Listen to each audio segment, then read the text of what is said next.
Une fracture irréparable? Réflexion sur les jeunes d'aujourd'hui. Je regardais une émission télévisée où l'on parlait de la violence des jeunes envers leurs parents. Les témoignages étaient glaçants.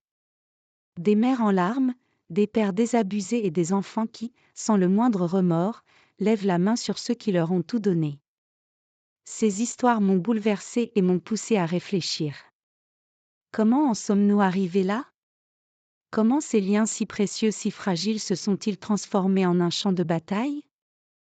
Il fut un temps où les liens entre parents et enfants étaient tissés de respect et d'amour, un temps où les voix des parents portaient le poids de la sagesse et étaient écoutées avec une attention presque sacrée. Ce temps semble si loin. Aujourd'hui, un fossé béant sépare les générations, rempli de malentendus et de violence. Je vois ces jeunes. Ils n'écoutent plus. Ils n'entendent plus. Ils vivent dans un monde où les écrans sont devenus leur guide, où TikTok et les réseaux sociaux leur offrent une réalité déformée mais à laquelle ils s'accrochent désespérément. Ce qu'ils voient dans ces vidéos absurdes, ces défis insensés et ces paroles vides devient leur vérité. Et nous, parents? Nous ne sommes plus que des ombres, des voix étouffées par le bruit de ce monde artificiel. On leur parle. On essaie de les conseiller et de les guider mais leurs regards s'endurcissent. Ils nous répondent avec un mépris qui déchire le cœur. Tu ne comprends rien. Ces mots, je les ai entendus. Ils résonnent encore. Comment en sommes-nous arrivés là? Le pire, c'est cette violence. Physique et psychologique. Voir un enfant lever la main sur sa mère ou son père, hurler des insultes et briser ce qui devrait être le lien le plus pur, c'est une blessure qui ne guérit jamais. Et ses parents, je les vois. Ils ne cherchent qu'à aimer, qu'à protéger. Ils donnent tout jusqu'à leur dernière force pour accompagner leurs enfants. Mais à quoi bon quand ces enfants ne voient plus qu'une figure d'autorité qu'ils rejettent? Est-ce notre faute? Sommes-nous trop permissifs? Avons-nous donné trop de droits à ces jeunes? Peut-être. Ou peut-être sommes-nous simplement pris dans une société qui a changé plus vite que nous. Une société où punir est devenu un crime, où élever la voix est perçu comme une agression.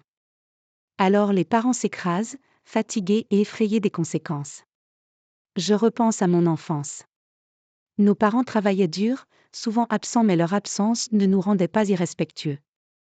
Nous n'aurions jamais osé leur répondre, encore moins lever la main sur eux. Nous savions qu'ils faisaient ce qu'ils pouvaient avec ce qu'ils avaient. Et cela suffisait. Cela nous suffisait. Aujourd'hui, ce lien est brisé. Les jeunes ne voient plus leurs parents comme des repères ou des piliers mais comme des obstacles. Ils écoutent tout et n'importe quoi, sauf leurs parents. Nous sommes dans une époque où les rôles semblent inversés, où ce sont les enfants qui dictent les règles et où les parents marchent sur des œufs pour ne pas briser une relation déjà fragile. Et cela me terrifie. Nous avons perdu quelque chose. Une valeur essentielle, une base fondamentale de la société. Peut-être pouvons-nous la retrouver, mais à quel prix? Peut-être que tout n'est pas perdu. Il faut réapprendre à construire des ponts. Leur montrer avec patience et amour que l'écoute et le respect sont les fondements de toute relation.